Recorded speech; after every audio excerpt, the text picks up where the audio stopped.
Assalomu alaykum hurmatli kanalimiz a'zolari. Bugun sizlar bilan issiqxona qurish bo'yicha gaplashamiz. Ya'ni men bugun o'zimni xonadonimda usta chaqirtirganman, ya'ni issiqxona qurish bo'yicha mutaxassislarni chaqirtirganman. Xudo xohlasa sizlar bilan birgalikda issiqxona quramiz bir sotix maydonda va uni har bir jarayonni, har bir holatini qo'yib borishga harakat qilaman. Bugun e'tiboringizga birinchi videoni taqdim qilaman. Mana qurilish jarayoni konteyner materialidan tayyorlangan. Bir sotix maydonga materiallar kelgan. Mana ustalar hozir ishlash jarayonida. Karkazlari, arkalari tayyorlanyapti. Xudo xohlasa ketma-ket videolarni qo'yib boraman. Mana shu joyda bir sotix maydonda issiqxona tashkil qilmoqchiman. Mana bu terak ko'chatlari qalamcha qilib yetishtirilgan. Bular issiqxonani ichida qolib turadi hozircha. Keyin kovlab olib boshqa joyga ekiladi. Mana bu to'nkalarni ko'rib turibsizlar. Bu yerda 30 yillik gilos ko'chatlari bo'lgan.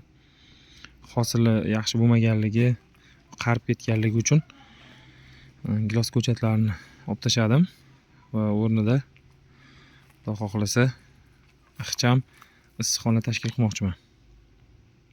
Bugun birinchi qadam qo'yildi. Mana ustalar konteyner materiallaridan yasashni boshladi. Shunaqa ko'rinishda bo'lar ekan. Men o'zim uchun ham bu yengillik. Konteyner materiallarini bir-biriga payvandlagan holda shunaqa konstruksiya ishlab chiqarilar ekan.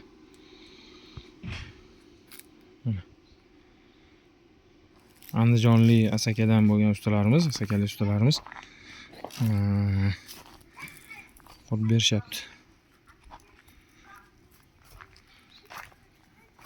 Ko'p yillik tajribaga ega ustalar ekan.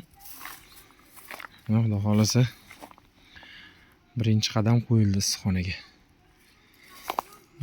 Hovlimiz umumiy maydoni 8 sotix. Bizda asosan Parkent tumanida Saray qishlog'i gilosga ixtisoslashgan.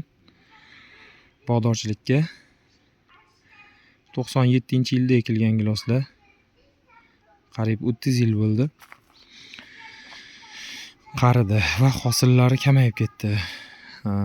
Shu sababdan shu qarorga keldim. Xudo xolasa shu joyda issiqxonani qursam,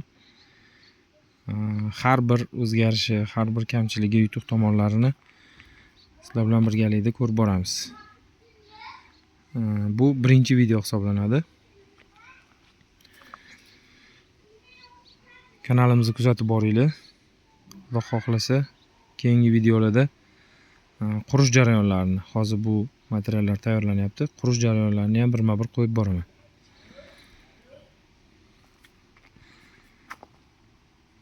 Xudo xohlasa kanalimizni kuzatib boringlar. Hammaga rahmat.